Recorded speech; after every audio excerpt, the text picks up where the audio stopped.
All right, 1 Peter. So the handout, this is a pretty extensive handout. Of course, there's going to be on the last page of the regular notes, and there's only 2 pages of regular notes. You're going to find the extended outline. But in your handout, and I hope these came out right, because it seems like I got a page out of order here. You might want to go through yours. Mine has a page out of order. So you might have to go back and look. Page 20 and 21 on yours may be out of order. Okay. Is it? Okay, so just fix that page. I stapled them all together really nicely, but that was out of order. Because it's out of order in the ones I printed for some reason. Anyway, this section here, the real long section, it's on Gnosticism. And I came across it in, I believe it's Brother Chuck Horner's notes. And it's a really good study on it. We're not going to go over it, but it is something that has been brought up in church history, something that they were dealing with. And so there will be times when I will mention in Bible class, and it's just a good study for you to have so you can, if people are bringing up Gnosticism, Gnostics, and so forth, you'll have that to look at and get a good idea of what that teaching, that religious teaching is all about. So that's why that is in there, just a little added addition. The main notes we're going to be looking at are just the first 4 pages, right? There's 2 pages, 2 leaves, but front and back on 4 pages. And we're looking at 1 Peter. 1 Peter is actually one of my favorite books in that it gives you some really good, straightforward, practical teaching on dealing with suffering, persecution. And this is something I believe is applicable to all Christians at all times. There may be various times in your life when you're dealing with it more than others, but it certainly is, the teachings in here certainly are beneficial in helping us to understand how we should approach the persecution that we're facing. And not only that, but in this approach, we're also given a message of hope too.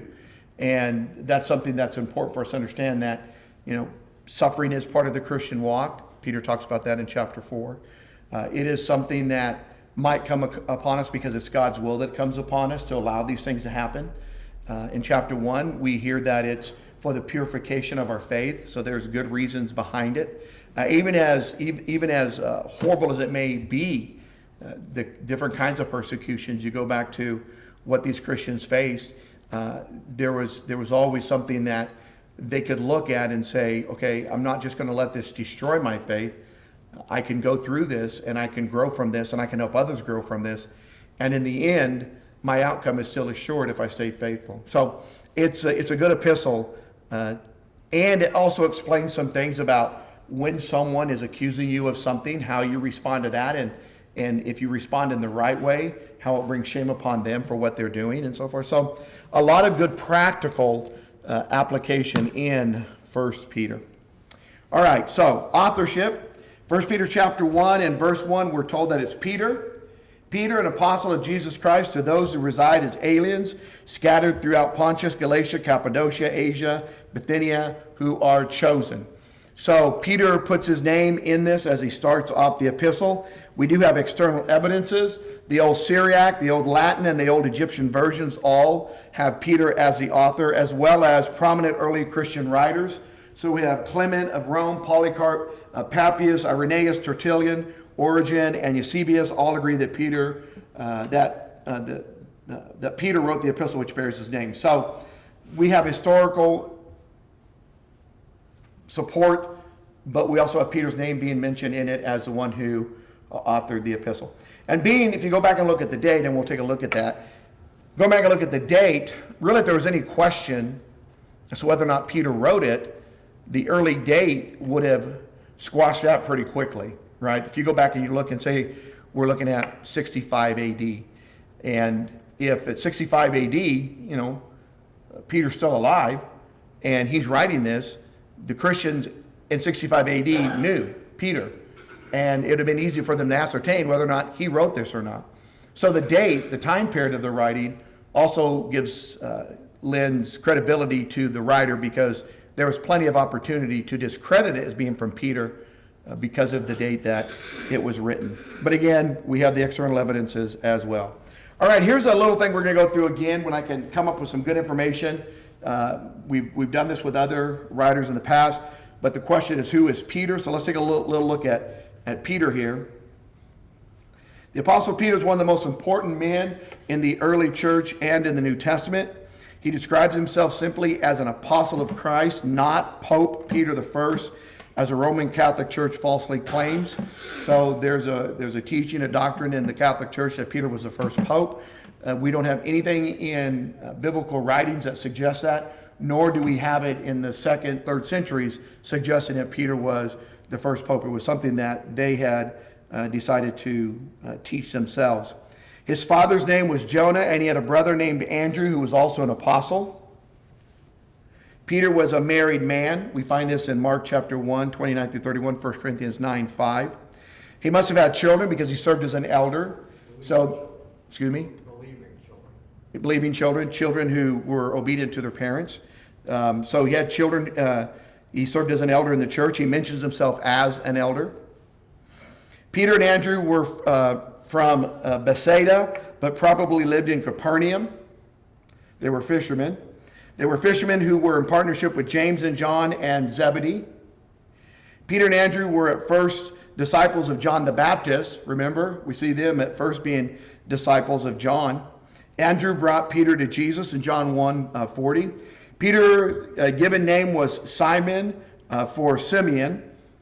He was given the name Peter or Petros, meaning a small stone, by Jesus. You find that in Matthew chapter 16, verse 18, where he tells them what? He said, "You're also Peter, and upon this rock I will build my church."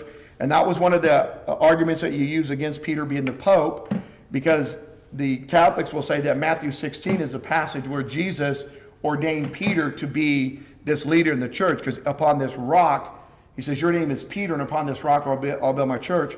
The difference is that Peter is Petros, which means a pebble, a small stone, and the rock that Jesus was going to build his church on is Petra, which is large foundational stone. They conflict with one another. So you can't be saying that Jesus was going to build his church upon the rock of Peter when Peter is a pebble and the rock he's going to build his church on is a foundational stone. Two different stones altogether. The rock, the foundational stone Jesus was going to build his church on, is the fact that he is the Son of God. He is the Christ, as Peter said. "Who do you say I am?" And Peter says, "Thou art the Christ, the Son of the living God." He said, "I also say to you that you are Peter, and upon this rock I will build my church." Sonny? There's nowhere in the New Testament where they even set up an office for a pope. No, that office didn't even exist, exactly. Exactly.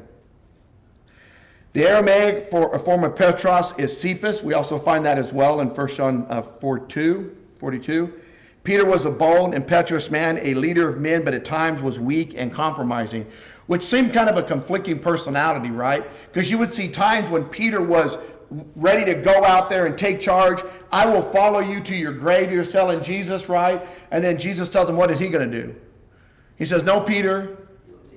Yeah, you'll deny me 3 times before the cock crows." And so here's Peter, bold, cutting off the servant's ear in the garden. He's ready to take up arms. And now he's standing at the trial of Jesus with an ability to stand up and say something. And what does he do? He denies him. He runs away. Do you think part of his naming was Jesus teaching him a lesson? You think you're this mighty Maybe. person in my... Kind of a reverse psychology, Yeah, but you're really a this little... mighty person.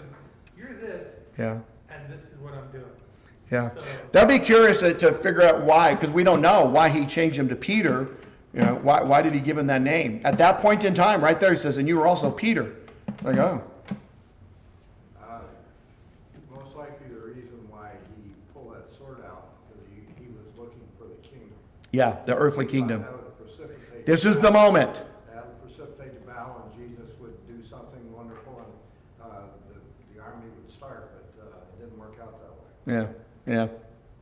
So, and even going back and looking at times when Peter would stand up and make these bold proclamations, and then you find in Galatians chapter 2, the story where, and that'll be mentioned in here, where Paul rebukes Peter to his face because the brethren would come down from Jerusalem and he would separate himself from the Gentiles. So what kind of, here's this man who's impetuous, he's strong, he's like, "I'm taking the lead," and there's like, "Oh, wait a minute, here comes these Jewish brethren, and I can't be seen with these Gentiles over." Anybody ever seen The Greatest Showman, Yeah. right? Do you remember the scene where the lady, the nightingale, she's going to sing, and she's on the stage, and Zac Efron is standing there next to the girl, that Zendaya, or whatever her name is, the girl that he likes, and he's holding her hand, remember? That scene, and his parents turn over and look at him, and he's holding her hand like, I'm in love with you, but she was this poor black girl, and he was this rich white guy, and he looks over and he sees the parents looking at him, and he lets go of her hand. So there's moments when he wants to be bold. Look at me. And then all of a sudden, under the pressure of his parents, he all of a sudden lets go, and he's like, oh, okay, I can't. And the only reason that came up was because I was watching some of the songs the other night. I just had to go back and watch the songs from that movie. I love those songs. That was the same theme of South Pacific. There was a lot of racial stuff in that. Yeah. One of the guys wouldn't have anything to do with Native girls because Yeah. they were back home. Yeah, exactly. And so you kind of see this with Peter, where it's the Jew-Gentile situation, right? The Jews come down, and all of a sudden, he's all buddy-buddy with the Gentiles. When the Jews show up, he separates himself from them. Oh, man. I can just imagine him, give him some slide remarks or something when he's hanging around with the... And even Barnabas got caught up in that whole mess. So Peter, he was bold, but he was also an impetuous man. He was a leader, but at times was weak and compromising. You look at the time where he walks out on the water. Who's the one that stands up? Jesus didn't call him to come out of the boat. Peter volunteered. Call me too, you Lord. And you've got that much faith? He's like, come on out. And then he gets out there, he's like, oh, I'm sinking. It's like, well, you had enough faith for me to ask me to call you to me, but then you get out of here, and what's going on? Where's that faith all of a sudden? So that's the kind of character of Peter. His name always appears at the head of the list of the apostles. He denied Jesus 3 times, but repented in bitter tears. Oh, thank you. Janelle is supposed to hear more. She's not even looking up. So while you're Pointing and you weren't saying doing anything, so I told him to get rid of it. So while you're Oh, you weren't... Yeah, she told me. He said, just point at it or something, so I... Had to get the mother-in-law to help you out, did you? Got to tap on the shoulder. Did you want something, Michelle? I just want to point at the screen too. Did you? It's working now, Michelle. Pointing at It it. is working. Okay. I can't see it go away here. I don't know if it does, unless I just... And I don't want to be looking all the time waiting for that to happen. Do what? I know, I need a mirror, I do. I was actually thinking about that, a mirror over there. I'd be like, yeah, I'll be up here like this. Like, who are you looking at? Oh, yeah, the stuff behind me. Peter was privileged to be among the inner circle of Jesus' apostles. We know they had a really tight connection, a relationship with Jesus. He was in that inner circle. The Lord appeared to Peter shortly after his resurrection. You find that in 1 Corinthians 15. Peter was privileged to use the keys of the kingdom on Pentecost at the house of Cornelius to let both Jew and Gentile enter the kingdom.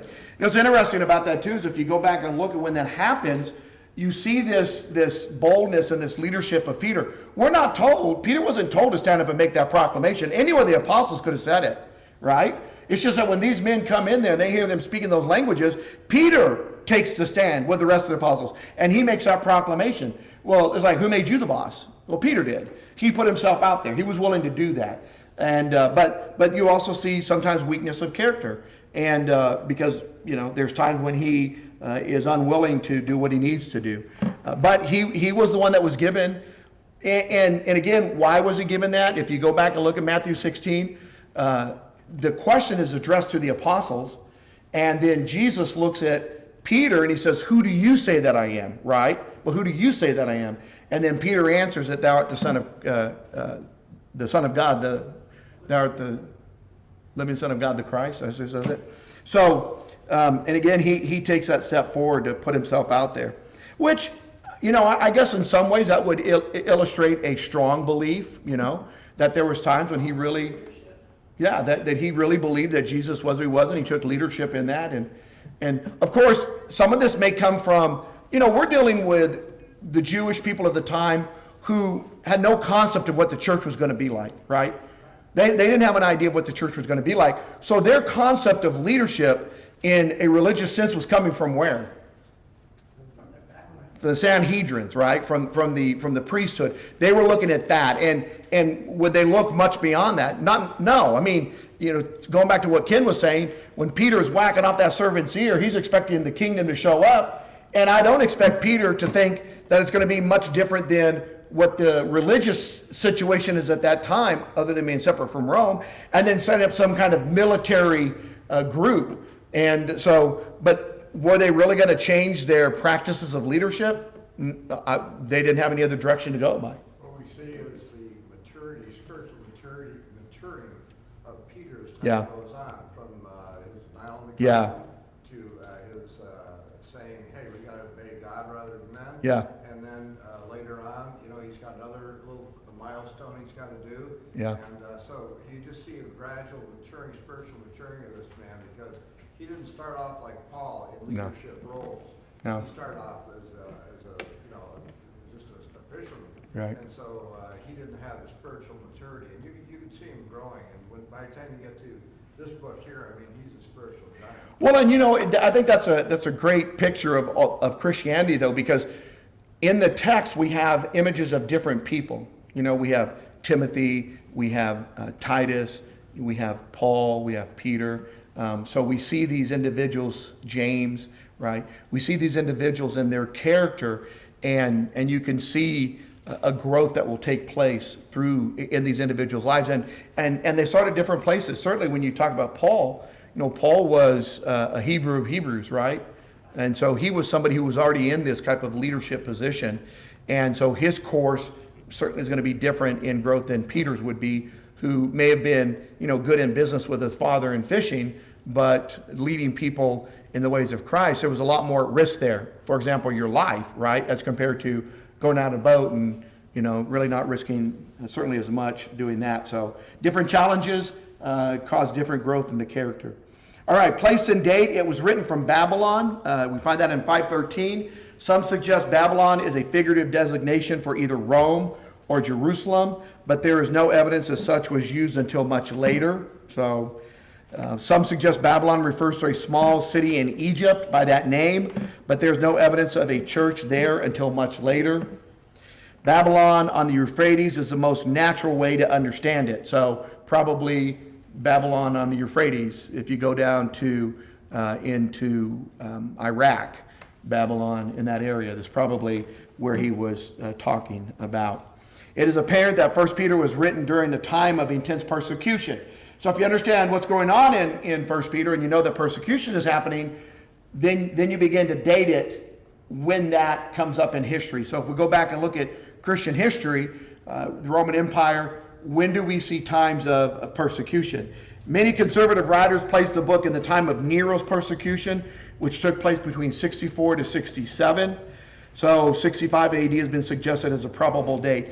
And that is in all likelihood a good place to put it because we don't have any kind of indication of the destruction of Jerusalem taking place yet. So Peter doesn't address that. And so in any fashion or form, and it doesn't mean that they have to. And sometimes that is one of the ways that we date a book, is like, were they talking, because that is a major event in Jewish history, is when Jerusalem is destroyed in AD 70.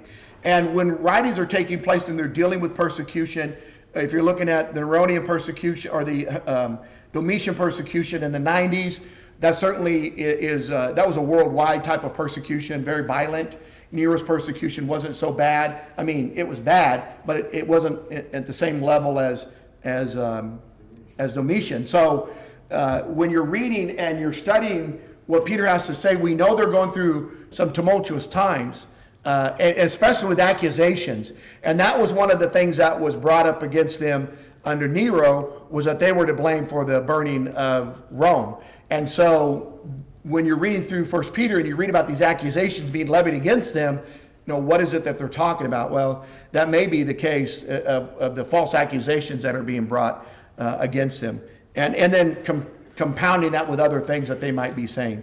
So it doesn't, if I remember correctly, the level of persecution, well, I'll hold my peace on that, because I'm trying to remember if it even, well, it does, I guess, because if you go back to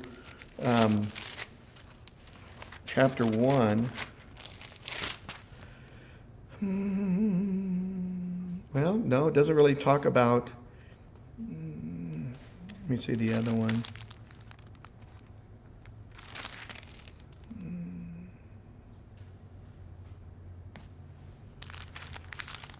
I don't think, I think the closest one you can get to is chapter 4.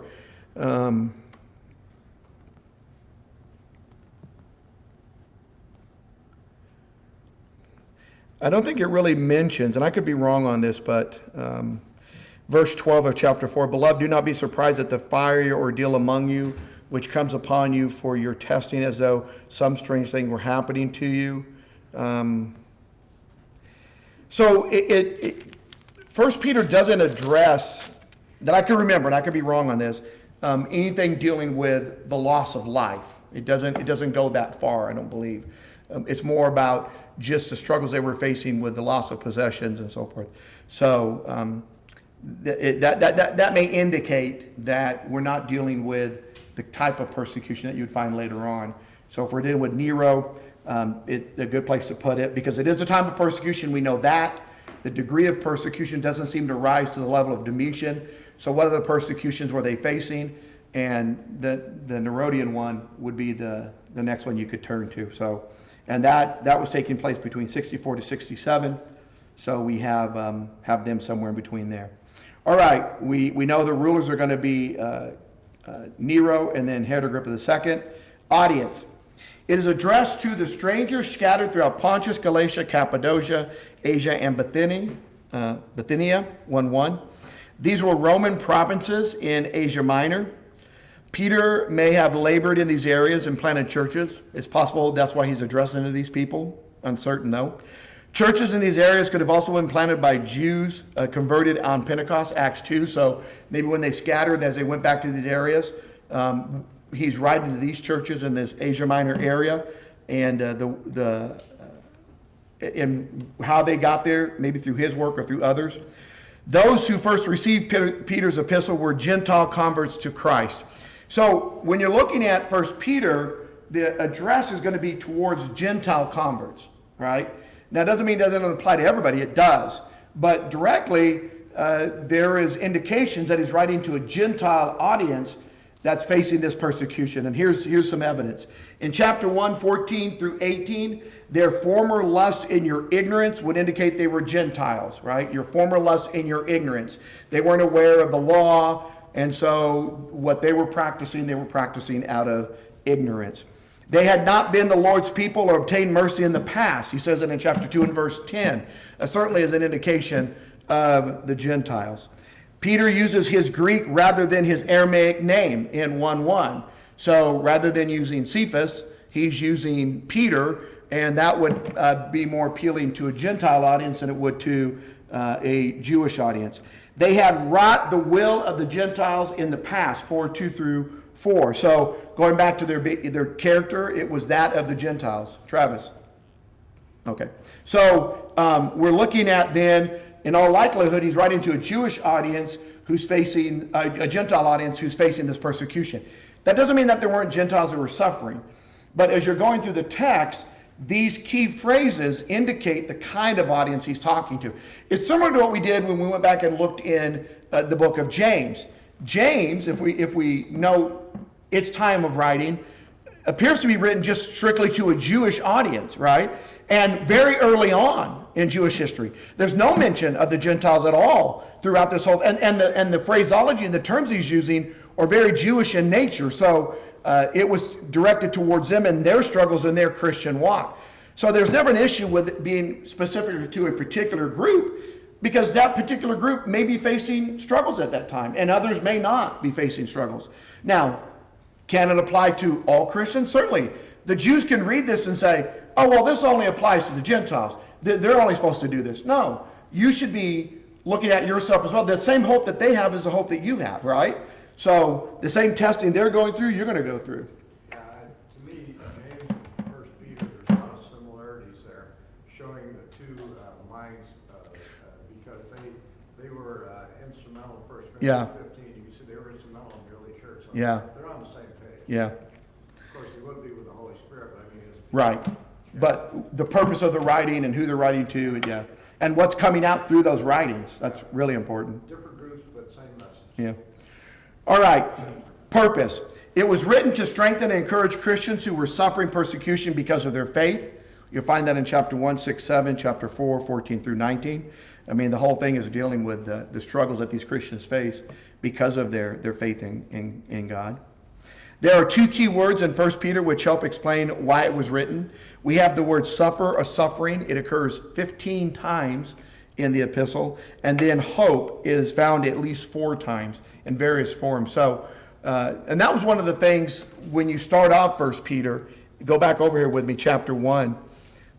One of the beautiful things about 1 Peter, and I find this interesting, whenever you're reading something, always ask yourself questions as to why someone put that where they put it, right? Why did you put that there? That's interesting. Because sometimes if we're just reading and we don't stop and think about those things, you miss so many twists and turns on something because you never stop to ask, well, why'd you bring that up right now? What's the purpose of that being in there?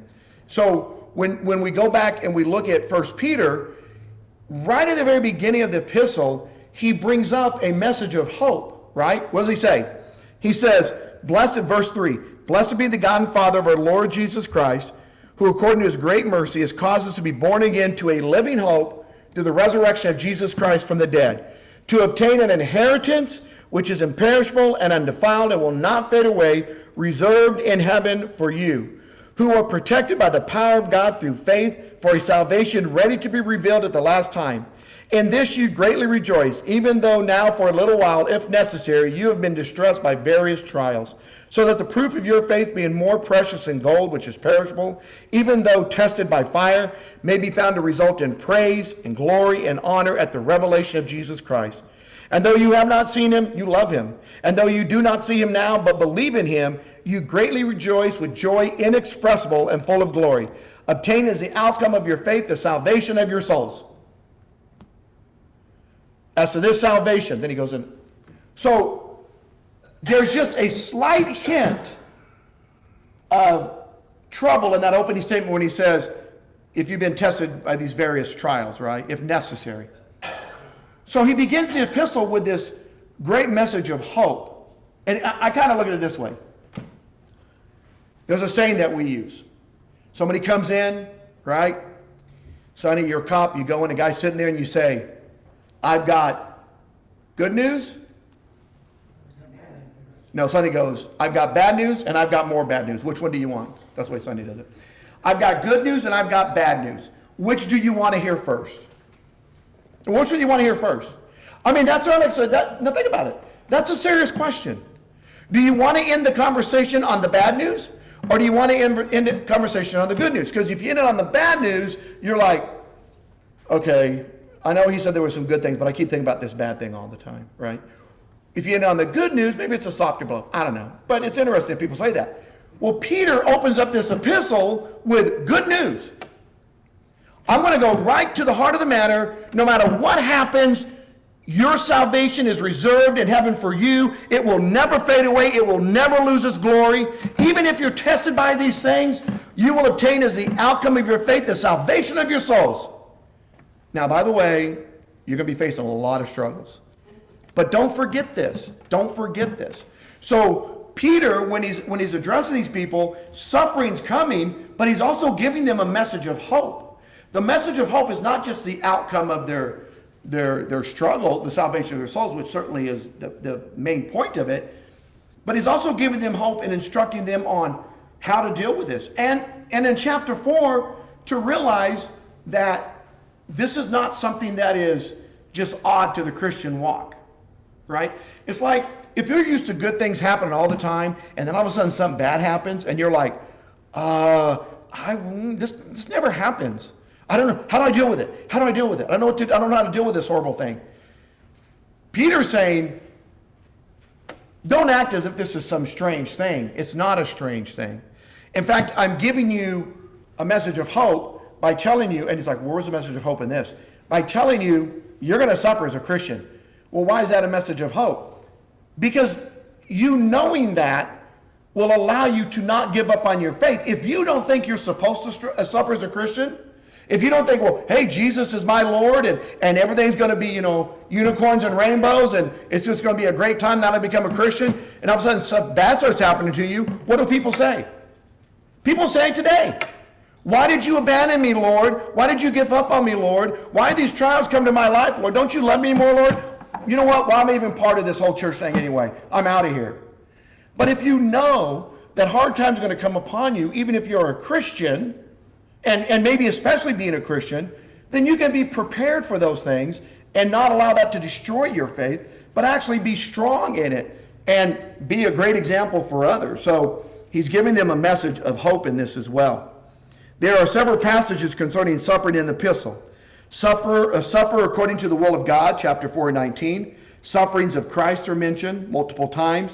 Expect suffering, chapter 4. Be not troubled by suffering, 3:14. Bear suffering patiently, chapter 2, chapter 3. Rejoice in your suffering. Other brethren have suffered, so don't think you're going at this all by yourself. There is value in your suffering. And then there's warnings against suffering as an evildoer. I like that in chapter 4 because he says, let nobody suffer as a murderer and evildoer. It's like, if you're suffering for the cause of Christ, that's a righteous thing to suffer for. If you're suffering because you are doing bad things, well, you deserve that suffering. It's like, I had a guy tell me this one time, and this is a good illustration. He was talking about his church, and he said, well, you know how I know that we're the real church? And I'm like, well, how do you know that? He says, because every time we go to knock on somebody's door, they are so mean to us. We suffer. And I told him, I said, are you sure it's not just because you're rude? Maybe you're suffering just because you're rude people, and that you're just shoving things in people's faces. Maybe that's why don't think that because you suffer, that makes you a Christian all of a sudden. A lot of people suffer as not Christians. It's your racist personality. That's exactly it. Yeah. Is it because, the things that you say to people are not true? So, but when you go back and look at this, if you're going to suffer for doing what's right. That's the glory right there, is that you're living a faithful life to God, not doing the things they're accusing you of. And you know that. All right, here's the outline. Chapter 1, the inheritance and hope of believers. Chapter 2, the grace of patient endurance. Chapter 3 and 4, the expression of true Christian character in the face of persecution and suffering. Chapter 5, closing exhortations, and you have the extended outline at the back there. And then let's conclude with this. Here's some lessons that we can take from 1 Peter. Christians have an inheritance in heaven reserved for them. Persecution tests our faith and makes it stronger. God's children must be holy as he is holy in all their conduct. Christians are God's chosen people today, not any other nation, Christians. We have an obligation to respect our rulers and obey the laws of the land. Christ is our example in suffering as in all things. So how he faced his suffering, he's our example. Christian wives can win their unbelieving husbands to the Lord by good example. Chapter 3, 1 through 6. Baptism is essential salvation. Chapter 3, 18 through 22. Elders are not dictators. They are shepherds. 5, 1 through 4. Satan is our great adversary, chapter 5, 6 through 9. And that's it.